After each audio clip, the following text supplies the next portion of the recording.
Hello everyone, so today I'm back with another tier maker video. Last one of these I did earlier in the year, I want to say about in July, for some of the things that I had read in the previous months. When I did that video, I mentioned that I might do another one, which is ranking all the volume 1s I read from 2024, and that's what I'm going to do here. So these are only the volume 1s that came out in 2024. I'm not talking about all the volume 1s I read in 2024 because some of them are like the first volume of Parasite, for example, but I read the entire series and I've already talked about the entire series, so ranking just volume 1 wouldn't make sense. So this is only new volume 1s from 2024, and also I'm going to do my best to only talk about the first volume. Some of these I read earlier in the year and I've read a couple more volumes, but I'm going to do my best to try to only talk about the first volume. So I think that's all I have to say to introduce this video, so let's go ahead and get started. I tried to put these in the order that I read them, but then TierMaker messed it all up. So they're kind of random. They're kind of in some kind of order, kind of random, actually very random. So anyway, let's get started with a few that I've talked about semi-recently. Oh, and my tiers. Usually I try to come up with some interesting, unique tiers. Not this time, they're just regular tiers. So at the very top is great. I was gonna have this be like a potential new favorite, but I don't know if there are many that are great in the first place. So I just left it at great, and we'll see if I need to change that at all. Then we have pretty good. These are generally just the ratings I gave them on Goodreads. Some of them I think are great, but I only gave them 4 stars because I'm kind of too critical on Goodreads, but whatever. Next up is just okay. This is like a 3-star read, so something that is just okay. Not for me. I put here because some of these I knew I wasn't gonna like, and I tried it anyway because it was really hyped up. And it's not that it's bad, it's just not to my taste, so I didn't like it. So lots of these get 2 stars on Goodreads, so I put that there. And then I distinguished that some of them are actually bad. Like they have flaws that bothered me and that were really obvious, so that's why I have actually bad down at the bottom, obviously. So let's go ahead and get started. First up is Manhole. So this one I think is great or pretty good. I think I'm going to put it in great. It's probably going to be like at the lower end of great, but I did really enjoy this first volume. I love the suspense and the mystery, and it was pretty dang gross, which sounds like a criticism, but for a horror manga, if it can gross me out, that means it did a good thing. And in the same video, I read Leviathan Volume 1, and these ones are pretty close to each other. They're a little bit different. They're both kind of horror manga, but this one is definitely more like psychological suspense, and this one is more mystery. They're both kind of the same or similar, but they do definitely have different genres. Secondary genres. This one is sci-fi. This one takes place on Earth in the real world. In terms of potential, I feel like Leviathan has more potential, so I'm going to put it above Manhole, but I really enjoyed both of these. They're very, very close together in terms of ranking. Next up is Tokyo These Days, and we're starting out with a lot of really great manga. So Tokyo These Days is also really good. I love anytime a mangaka writes about mangaka because it just shows a little glimpse into the manga industry as well as how the mangaka thinks of manga and their career. And I really feel like that came across in Tokyo These Days. I know the series has been complete in English for a couple months now, and I just have not gone ahead and finished the series, but it's only 3 volumes, so I will do that very soon. Then Sketchy, I also think is either pretty good or great. I think I want to put it in great. It's very different from these two, so it's hard to rank them or compare them. But I think I'm going to put this one here. I have only read the first volume of this. It will be 6 volumes completed, so I'm just waiting for that to finish before I read any more. But I really, really enjoyed this first volume. Not a josei manga, despite how Kodansha has decided to lie about that. But if you enjoy other stories that are focused on women, you will enjoy this one. It's a skateboarding manga. So finally, we're going to have our first not great manga. I promise I did not give everything 5 stars. In fact, I think this one I only gave 4 stars. Actually, these 3 I only gave 4 stars. Anyway, Blue Wolves of Mibu, it's definitely not for me, and I'm debating whether it's actually bad, but I think it's just not for me. I know what it's trying to do. I know the story it's trying to tell, the like historical story it's trying to tell. I know what it's about. I get it. And I read this quite a few months ago, towards the beginning of the year. I almost want to say in January or February. So I've lost some details, but I just remember like not caring for the main character or any of the characters. And the author was obviously really trying to get me to like the characters, and I did not. So yeah, I'm gonna put it in not for me, but I don't think this is very good, to be honest. So next up, Full Night. That's another great one. This one I know I gave 5 stars, and honestly, with all the plant body horror going on, that's a great manga for me. I really, really enjoyed that. And I can't wait to read more once the Shonen Jump app, or the Viz app, it's on the Viz app. Once the Viz app catches up and releases the like backlog chapters that are missing, then I will go ahead and read it all at once, or all the chapters that are out so far. I will do that. I do think this has the potential to be one of my favorite manga ever. So hopefully it remains as good as the first volume was.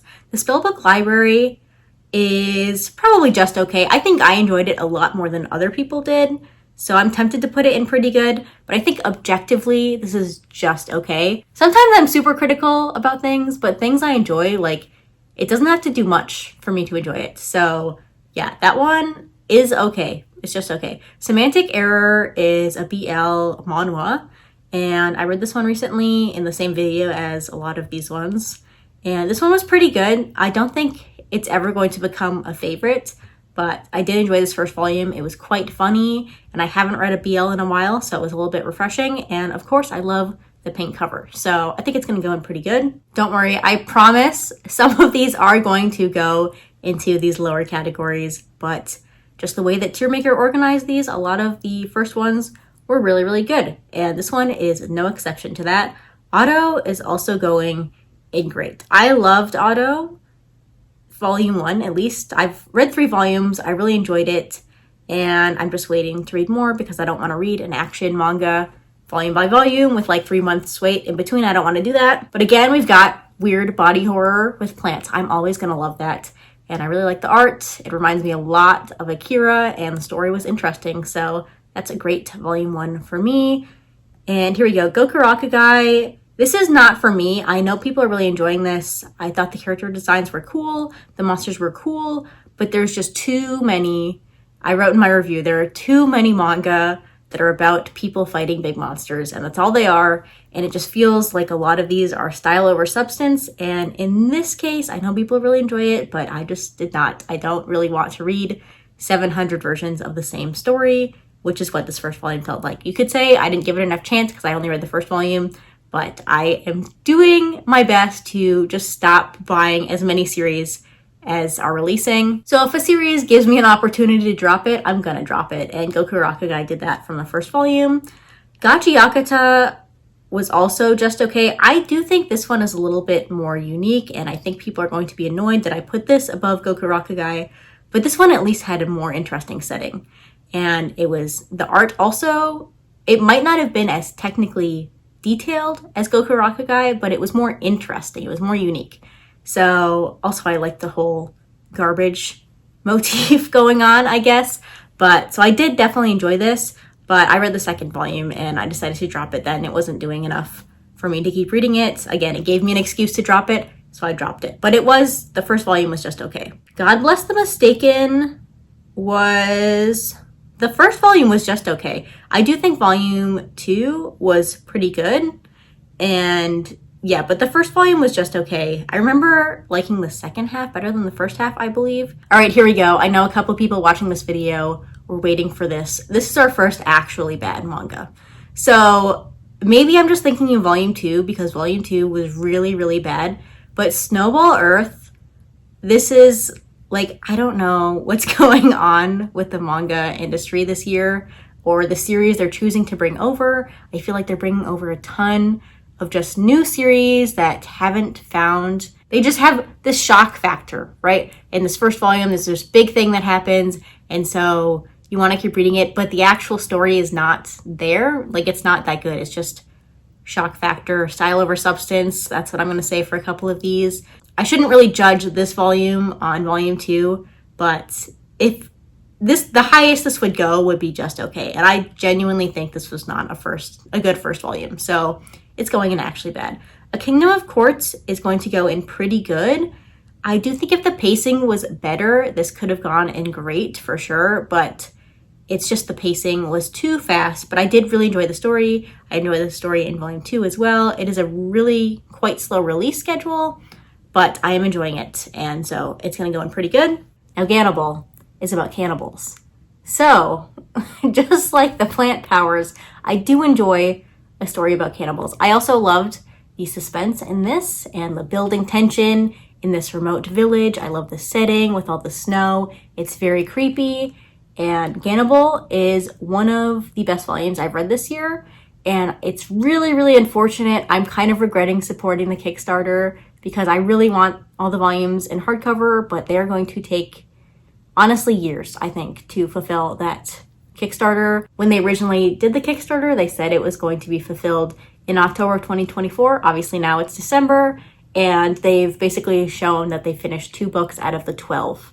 So I don't know when they will fulfill that, and it's kind of killing me that I cannot buy these volumes as they're releasing because I already spent money on the series, and I'm not going to do it again because that would be irresponsible.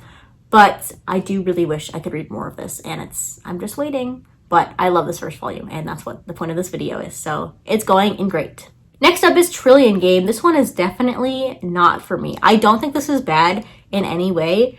This is just a manga that had lots of comedy, but the comedy was not hitting for me. And that is one of my deal breakers for manga, is if it's trying to be funny and I don't think it's funny, it just really, really annoys me. So that's where this is going. I also didn't care for the characters. The art, of course, is amazing, but this is just not for me. And I will put it up here because it's definitely better than these, but it's just not for me.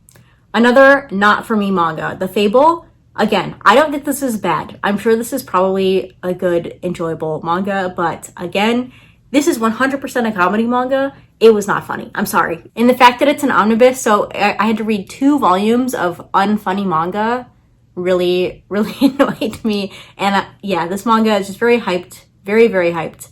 And it did not fulfill the hype for me at all. So yeah, that's where it's going. I don't think it's bad. It's not bad, but it's not for me.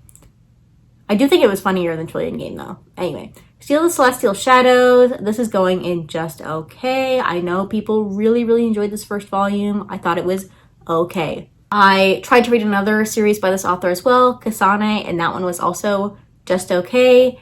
This one, I have read more of these volumes and I have decided to drop it. Just recently I decided to drop it, so yeah. But this first volume, it was just okay. Yeah. Beetle Hands. This is gonna go somewhere in here. I don't think it's bad. It's not bad. It has to be like really bad for me to think a series is bad. But I also can't say it's not for me because it is. It's a horror manga that explores like the psychology of fear and also like friendship and losing friendships and trying to redevelop those friendships. But I don't know, it just, maybe the pacing or the webtoon reading format just made it so I did not really care for this manga, but I feel like it doesn't fit. Sorry, not manga, manhwa. But I feel like it doesn't fit in either of these categories. So I'll put it in the bottom of just okay, but I did not really like this volume. All right, The Strange House. This is another great manga, great volume 1. I think I'm going to put this, you know what? Well, maybe it's just recency bias, but I feel like I'm going to do this. So The Strange House, actually, I think The Strange House was a better volume 1 than Gainable. Just because I was so surprised by this volume 1. I didn't know anything. I just knew it was under the horror genre, and so I picked it up. I didn't know a single thing. And the suspense in this volume 1, the way I was sitting on the edge of my seat reading it, and I was so interested in the mystery, and I'm not going to tell you anything about it because I feel like if you enjoy suspense, horror, just read it. You don't need to know anything about it. Don't, just read it. And this is probably the most surprised I've been by a volume 1 like the whole year. It was just so, so good, and I was not expecting it. So yeah, that's where that goes. King in Limbo, also, I will be a King in Limbo defender. I really, really enjoyed King of Limbo. And I'm going to put it here, I think. A really, really interesting, actually josei manga, unlike Sketchy. This one is a josei manga. It was published in the Josei magazine, but this is a really interesting story about a sleeping pandemic and the people who are trying to fix it. So yeah, I really enjoyed this. I know that it has mixed reviews, but I really, really enjoyed that. Monkey Peak. I think Monkey Peak is pretty good. I don't think Monkey Peak did anything amazing, but I really liked it. It's a typical, I suppose, slasher. I don't think I've read too many slasher manga. I've seen some movies, obviously, but in terms of manga, I don't think there are that many. So this is what I assume a typical slasher story to be. I actually have it right here. Unfortunately, the publisher of this manga has decided to overcharge its like to an extreme amount. So I cannot buy any more, but I did really enjoy this first volume. The guy she was interested in wasn't a guy at all, is going to go in just okay. I really enjoyed the first half of this volume, but the second half, the direction it decided to go, instead of wrapping up a story in a one-shot, the fact that it decided to continue the story and just add more miscommunication and stuff. Obviously, this is kind of a story about miscommunication, but just the way it decided to go. I do think it's overhyped just because there is so much hype, and I don't think it could ever live up to those expectations, but it's just okay for me. 100 Ghost Stories, I can't remember the full title of this, 100 Ghost Stories That Will Lead to My Own Death. I think that's the whole title. So this one I literally just read an hour before filming this video. So this one is going to go in pretty good at the very top, I think, if I could do that. There we go. With the potential for the series to be great. This one, I really enjoyed it. I do think the art is not the best, but when they do the horror creepy faces, then that's where the art shines. So I think it kind of works because it shows a difference between the regular art and then the creepy art. That works. I do think the stories got better as the volume went on. There are 10 stories in this first volume, and I also thought it was interesting how like there's this little kid telling us the story. We see it like through the perspective, I think he's on a video camera, I believe. And so we see a little glimpse into his bedroom, and he interacts with people in his house, I think, and those parts are kind of creepy. So I like how we're getting two different aspects of creepiness with this volume 1. And obviously I kind of gave a review of this volume because I don't think I'm actually going to in a video, so I wanted to do it here. But this one was pretty good. I do think that it could get really, really great with the way that these stories are getting creepier and more grotesque, more gory, more shocking. So yeah, I definitely enjoyed that one.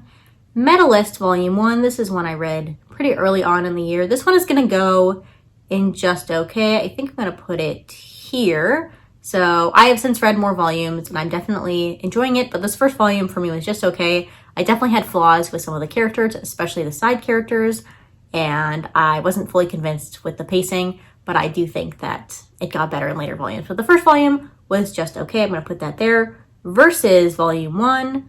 This one was pretty dang good, and I'm tempted to put it in great. If we're just going to analyze this as a Volume 1, I do think it was great. And I can't say a lot about it because of the premise of the manga, but it did something that surprised me, and I did not expect it at all. So I think as a Volume 1, without knowing where the story goes, it's going in great, but not better than any of these other ones for me.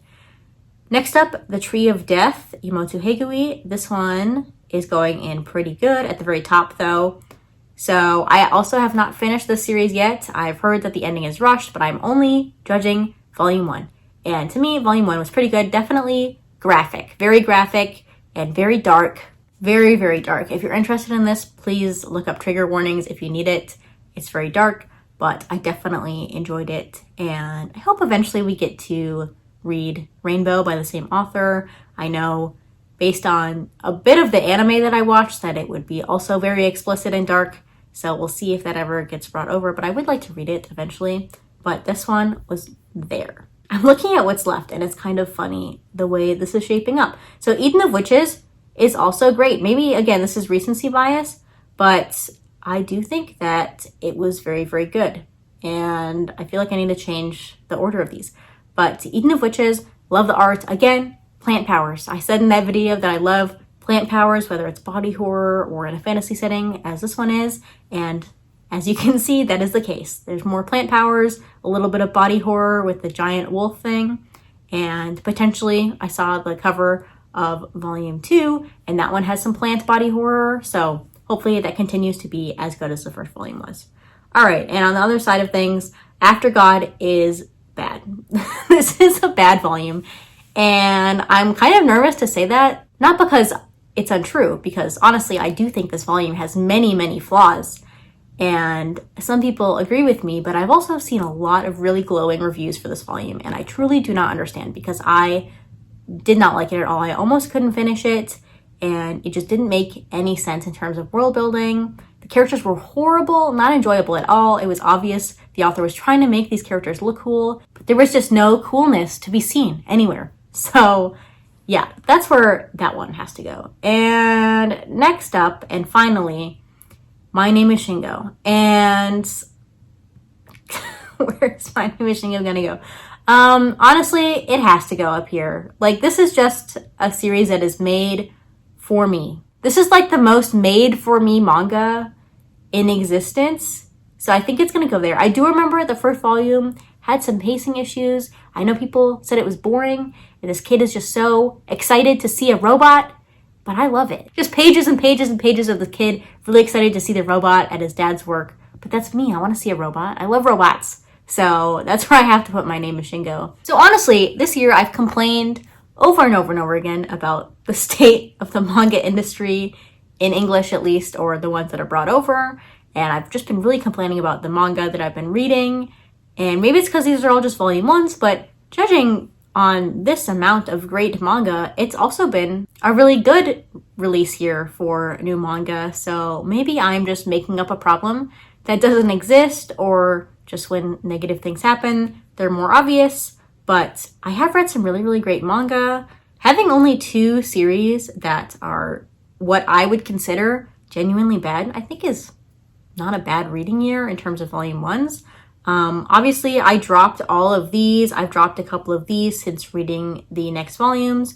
So yeah, it's not that I didn't drop any manga. It's not that these are the only 2 that I dropped. So now that I'm looking directly at the numbers, we can see that actually we haven't had that many bad manga. In fact, we've had many, many great manga this year. And I can't wait to see what is coming out in 2025. I do plan on doing a brief video looking at the manga that are coming out next year, at least the ones that I am looking forward to reading. So yeah, if you've read any of these volumes that I mentioned in this video and you have any thoughts on them, please leave your comments down below. Otherwise, that's going to be it for this video. Thanks for watching, and I'll see you next time.